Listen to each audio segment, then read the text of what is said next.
होती आपने महाभक्त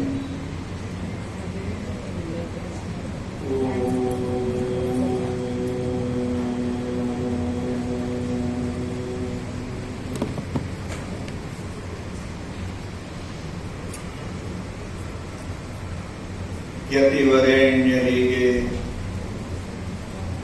परम विद्वास हरिगे भागो महनीय हरिगे वंदने करो।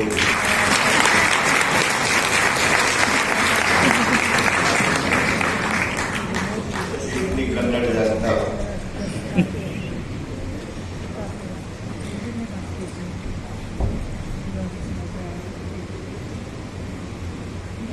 भगवता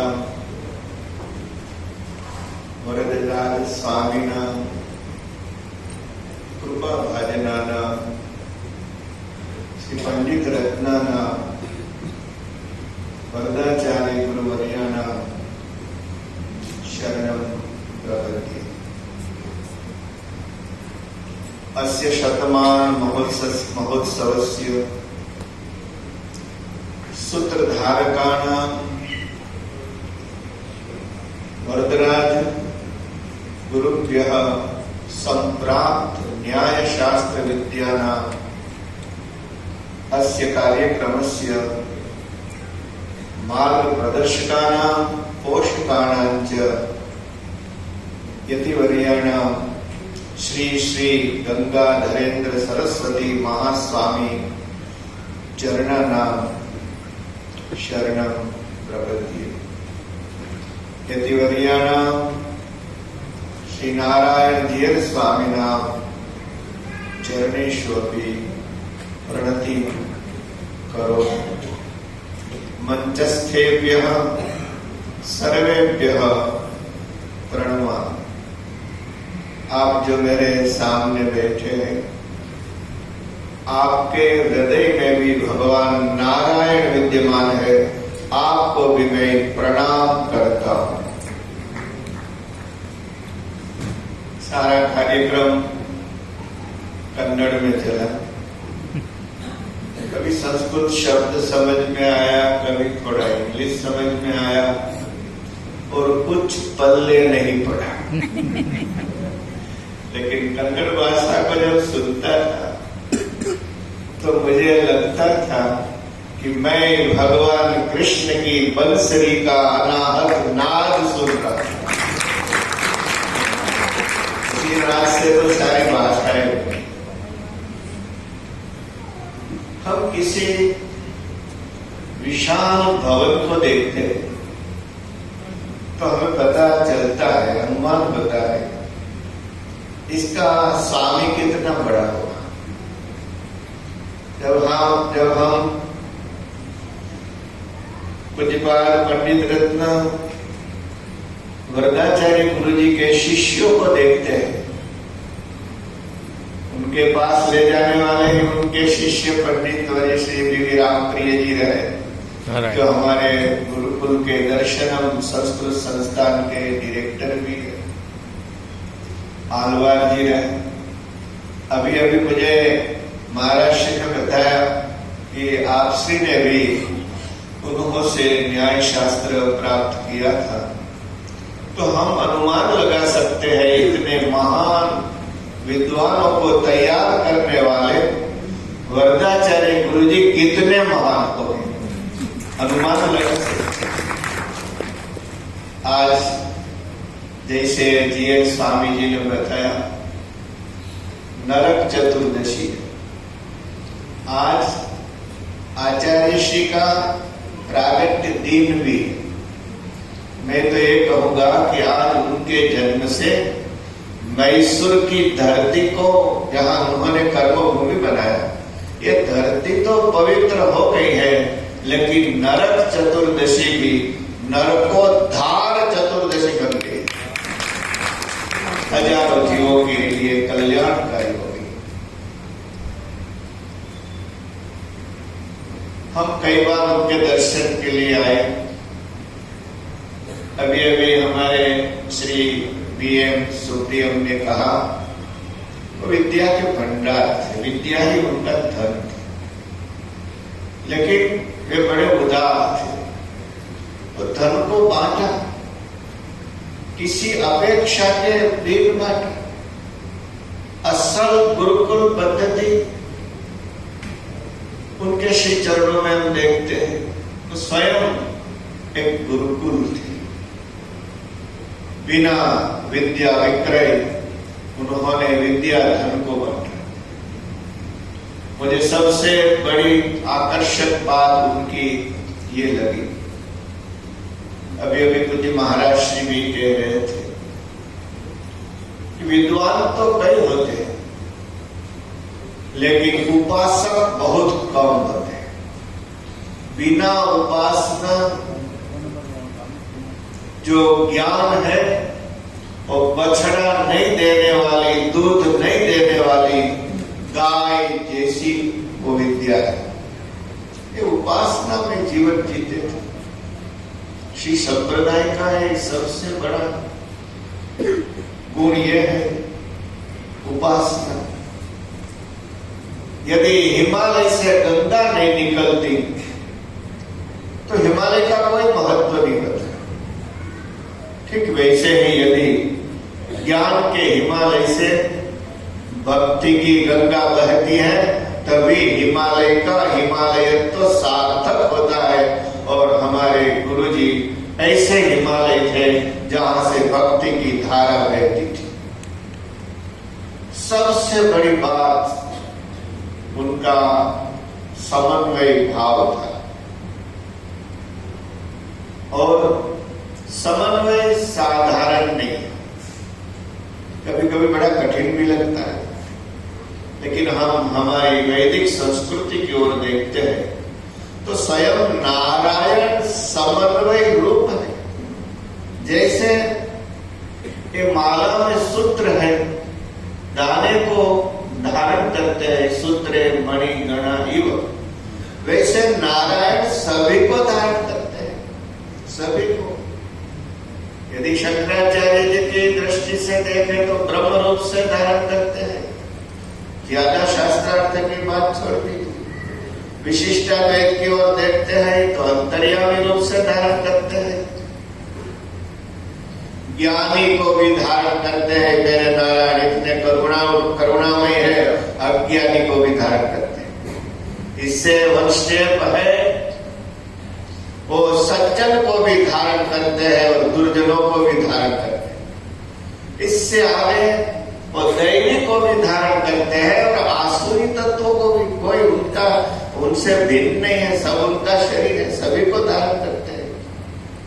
तो भगवान स्वयं मूर्तिमंत समन्वय रूप है। इसलिए वैदिक संस्कृति समन्वय का रूप है। एकम सत विप्राह बहुधा वदन्ति, एक ही परम सत्य को आचार्यों ने अलग अलग रूप से दर्शन किया।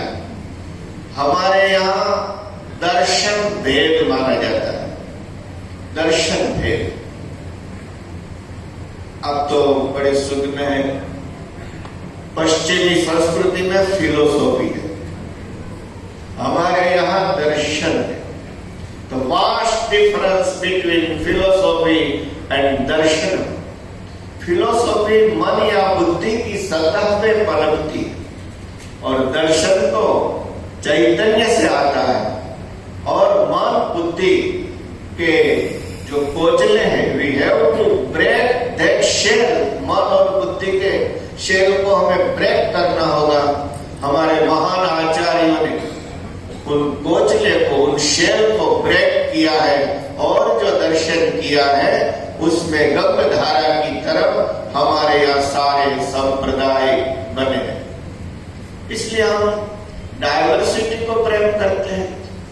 फ्लावर्स में भी difference, but garden is one. Branches are difference, शाखाएं अलग होती हैं, लेकिन उसका जो तना है वो एक है। और आप सब जानते हैं रुचि नाम वैचित्र्य, हाँ, रुचि नाम वैचित्र्य ऋजुकुटिलता ऋजुकुटिल नाना पथजुषा लुणा वेको गम्य पैसा मरण इव। आपका आभार।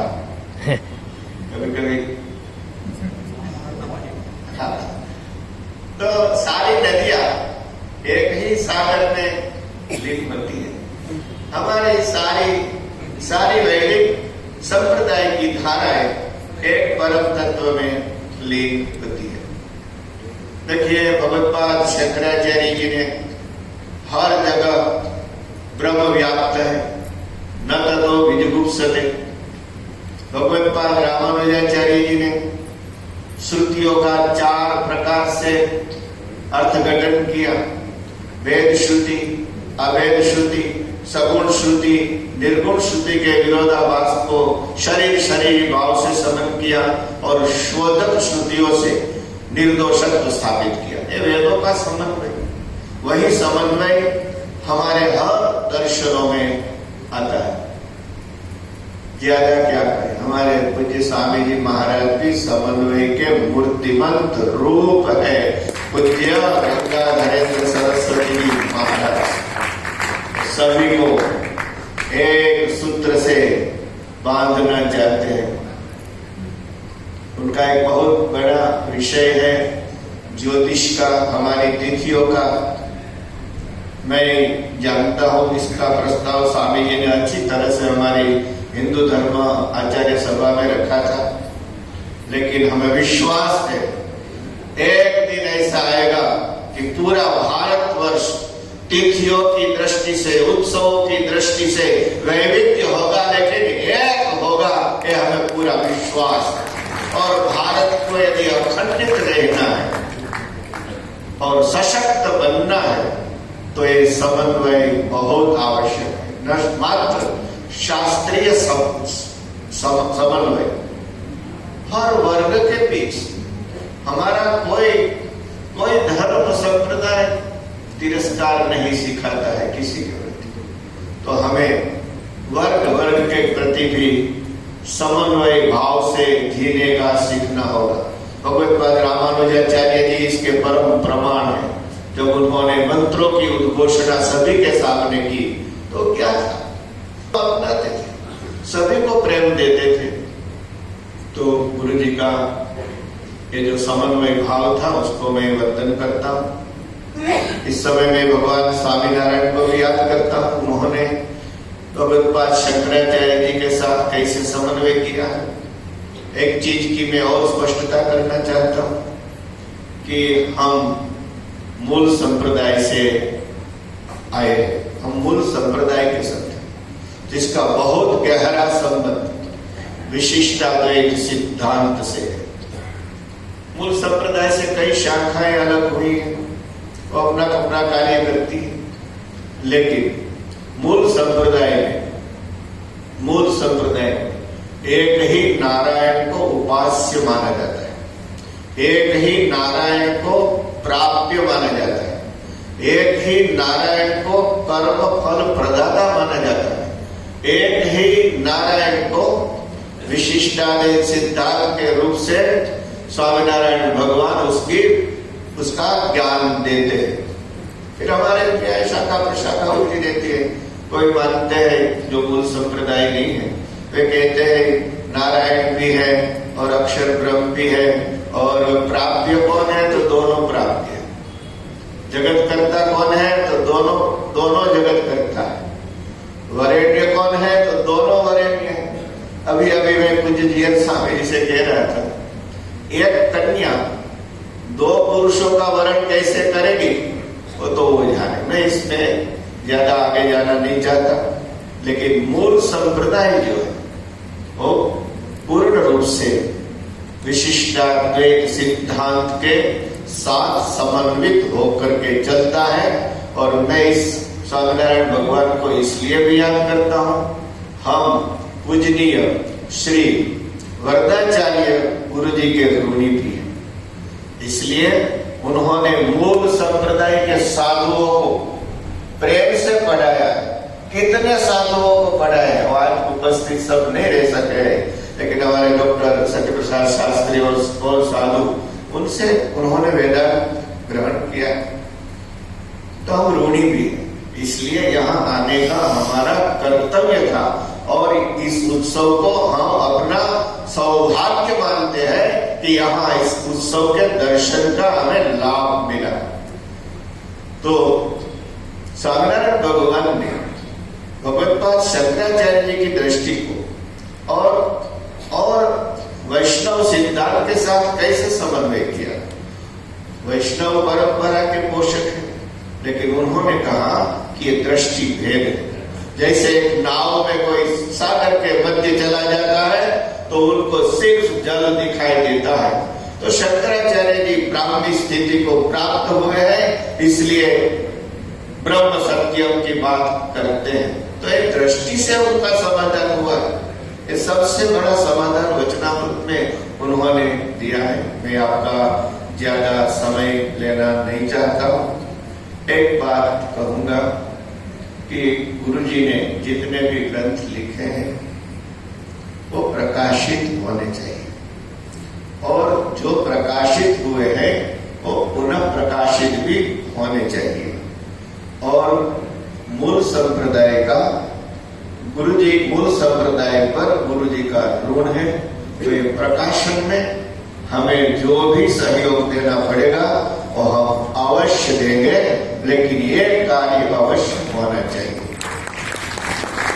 पूज्य जीर स्वामी जी से विनती है, आप अहमदाबाद आते हैं तो हमें सेवा का सौभाग्य प्रदान करें, क्योंकि बहुत बड़ा कैंपस है, 62 एकड़ है। गुरुकुल पद्धति से हजारों छात्र पढ़ते हैं। रोजाना 1 रुपये में खाना पीना रहना हजारों छात्र, और संस्कृत के भी कई छात्र पढ़ते हैं। और आपकी मर्यादा के अनुरूप सारी व्यवस्थाएं, क्योंकि हमारे कई जीयर स्वामी जी उधर आ चुके हैं।